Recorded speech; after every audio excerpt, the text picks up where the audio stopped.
भारतीय इतिहास में राजपूतों का गौरवपूर्ण स्थान रहा है।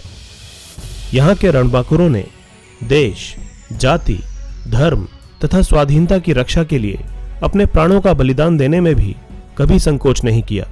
उनके इस त्याग पर संपूर्ण भारत को गर्व रहा है। वीरों की इस भूमि में राजपूतों के छोटे बड़े अनेक राज्य रहे, जिन्होंने भारत की स्वाधीनता के लिए संघर्ष किया। इन्हीं राज्यों में मेवाड़ का अपना एक विशेष स्थान है, जिसपे इतिहास के गौरव बप्पा रावल, खुमाण प्रथम महाराणा हम्मीर, महाराणा कुंभा, महाराणा सांगा, उदय सिंह और वीर शिरोमणि महाराणा प्रताप ने जन्म लिया है। मेवाड़ के महान राजपूत राजा महाराणा प्रताप अपने पराक्रम और शौर्य के लिए पूरी दुनिया में मिसाल के तौर पर जाने जाते हैं। एक ऐसा राजपूत सम्राट जिसने जंगलों में रहना पसंद किया, लेकिन कभी विदेशी मुगलों की दास्ता स्वीकार नहीं की। उन्होंने देश, धर्म और स्वाधीनता के लिए सब कुछ न्योछावर कर दिया।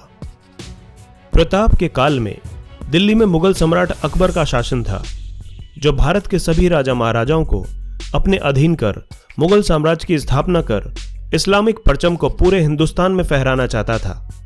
इसके लिए उसने नीति और अनीति दोनों का ही सहारा लिया। 30 वर्षों के लगातार प्रयास के बावजूद अकबर महाराणा प्रताप को बंदी न बना सका। महाराणा प्रताप का जन्म 9 मई 1540 को राजस्थान के कुंभलगढ़ दुर्ग में हुआ था।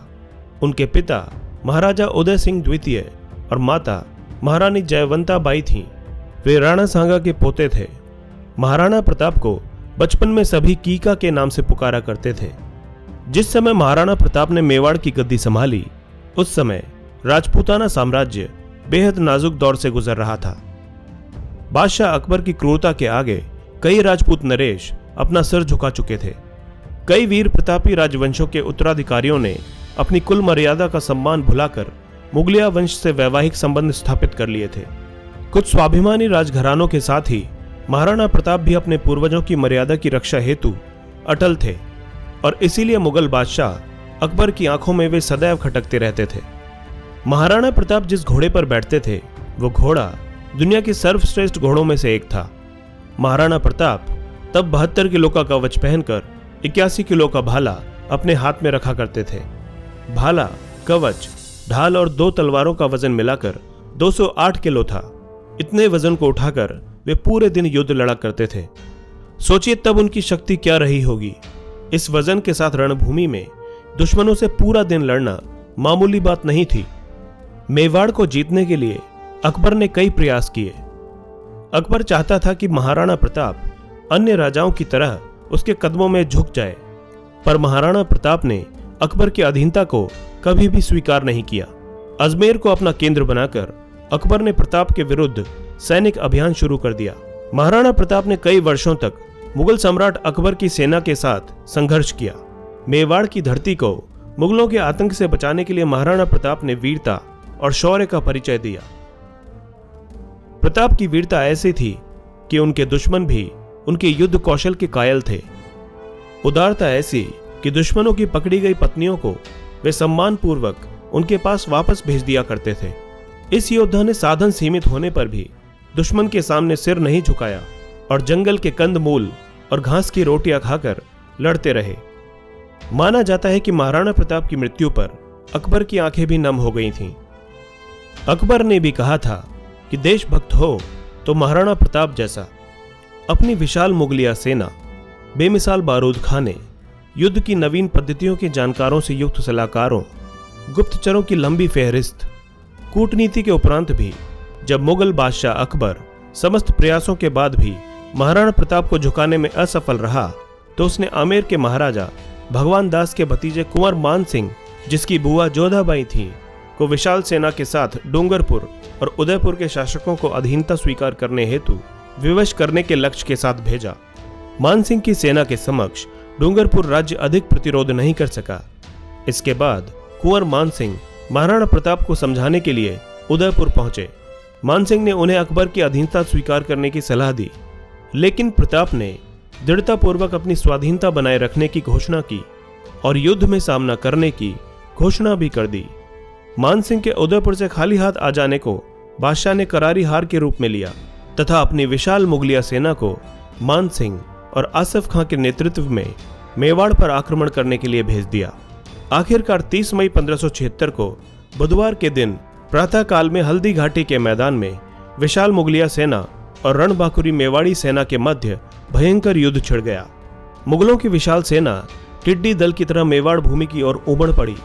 उसमें मुगल, राजपूत और पठान योद्धाओं के साथ जबरदस्त तोपखाना भी था। अकबर के प्रसिद्ध सेनापति महावत खान, आसफ खान, राजा मान सिंह के साथ शहजादा सलीम भी उस विशाल मुगल सेना का संचालन कर रहे थे, जिसकी संख्या इतिहासकार 80,000 से 1 लाख तक बताते हैं। इस युद्ध में प्रताप ने अभूतपूर्व वीरता और साहस से मुगल सेना के दांत खट्टे कर दिए और अकबर के सैकड़ों सैनिकों को मौत के घाट उतार दिया। विकट परिस्थिति में झाला सरदारों के एक वीर पुरुष ने उनका मुकुट और छत्र अपने सिर पर धारण कर लिया। मुगलों ने उसे ही प्रताप समझ लिया और वो उसके पीछे दौड़ पड़े।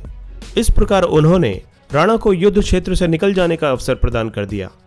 बाद में हल्दी घाटी के युद्ध में करीब 20,000 राजपूतों को साथ लेकर महाराणा प्रताप ने मुगल सरदार राजा मान सिंह के 80,000 की सेना का सामना किया। इसमें अकबर ने अपने पुत्र सलीम यानी कि जहांगीर को युद्ध के लिए भेजा था।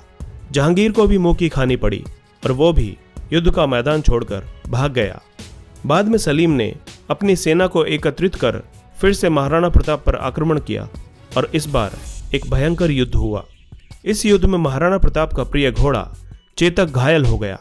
राजपूतों ने बहादुरी के साथ मुगलों का मुकाबला किया, परंतु मैदानी तोपों तथा बंदूकधारियों से सुसज्जित शत्रु की विशाल सेना के सामने समूचा पराक्रम निष्फल रहा।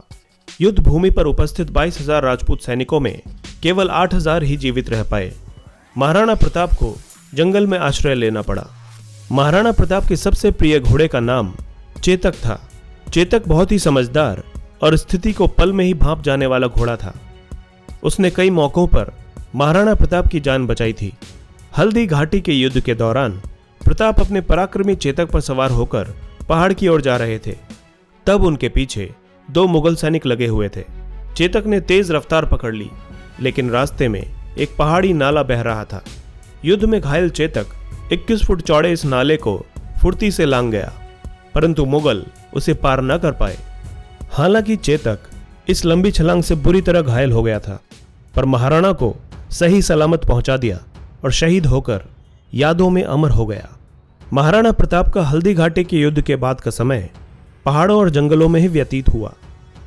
अपनी गुरिल्ला युद्ध नीति द्वारा उन्होंने अकबर को कई बार मात दी थी। महाराणा प्रताप चित्तौड़ छोड़कर जंगलों में रहने लगे। अब वे घास की रोटियों और पोखरों के पानी पर ही आश्रित थे। अरावली की गुफाएं ही अब उनका आवास थीं और शिला ही शैया थी। मुगल चाहते थे कि महाराणा प्रताप किसी भी तरह अकबर की अधीनता स्वीकार कर ले और दीन-ए इलाही का धर्म अपना ले। इसके लिए उन्होंने महाराणा प्रताप तक कई प्रलोभन संदेश भी भिजवाए, लेकिन महाराणा प्रताप अपने निश्चय पर अडिग रहे। कई छोटे राजाओं ने महाराणा प्रताप से अपने राज्य में रहने की गुजारिश की, लेकिन मेवाड़ की भूमि को और मुगल आधिपत्य से बचाने के लिए महाराणा प्रताप ने प्रतिज्ञा की थी कि जब तक मेवाड़ आज़ाद नहीं होगा वे महलों को छोड़कर जंगलों में निवास करेंगे। स्वादिष्ट भोजन को त्याग कर कंदमूल और फलों से ही पेट भरेंगे, लेकिन अकबर का आधिपत्य कभी स्वीकार नहीं करेंगे। जंगल में रहकर ही महाराणा प्रताप ने भीलों की शक्ति को पहचान कर छापामार युद्ध पद्धति से अनेक बार मुगल सेना को कठिनाइयों में डाला था। बाद में मेवाड़ के गौरव भामा शाह ने महाराणा के चरणों में अपनी समस्त संपत्ति रख दी। भामा शाह ने 20 लाख अशरफियां और 25 लाख रुपए महाराणा को भेंट किए। महाराणा इस प्रचुर संपत्ति से पुनः सैन्य संगठन में लग गए। इस अनुपम सहायता से प्रोत्साहित होकर महाराणा ने अपने सैन्य बल का पुनर्गठन किया तथा उनकी सेना में नवजीवन का संचार हुआ। महाराणा प्रताप ने पुनः कुंभलगढ़ पर अपना कब्जा स्थापित करते हुए शाही फौजों द्वारा स्थापित थानों और ठिकानों पर अपना आक्रमण जारी रखा। बाद में मुगल बादशाह अकबर ने एक और विशाल सेना शाहबाज खान के नेतृत्व में मेवाड़ भेजी। इस विशाल सेना ने कुंभलगढ़ और केलवाड़ा पर कब्जा कर लिया था तथा गोगुंदा और उदयपुर क्षेत्र में लूटपाट की। ऐसे में महाराणा प्रताप ने विशाल सेना का मुकाबला जारी रखते हुए अंत में पहाड़ी क्षेत्रों में पनाह लेकर स्वयं को सुरक्षित रखा और चावंड पर पुनः कब्जा प्राप्त किया। शाहबाज खान एक बार फिर अकबर के पास खाली हाथ लौटा। चित्तौड़ को छोड़कर महाराणा ने अपने समस्त दुर्गों का शत्रु से पुनः उद्धार कर लिया और उदयपुर को उन्होंने अपनी राजधानी बनाया। विचलित मुगलिया सेना के घटते प्रभाव और अपनी आत्मशक्ति के बूते महाराणा ने चित्तौड़गढ़ एवं मांडलगढ़ के अलावा संपूर्ण मेवाड़ पर अपना राज्य पुनः स्थापित कर लिया। इसके बाद मुगलों ने कई बार महाराणा प्रताप को चुनौती दी, लेकिन मुगलों को मुंह की खानी पड़ी। आखिरकार युद्ध और शिकार के दौरान लगी चोटों की वजह से महाराणा प्रताप की मृत्यु 29 जनवरी 1597 को चावंड में हुई।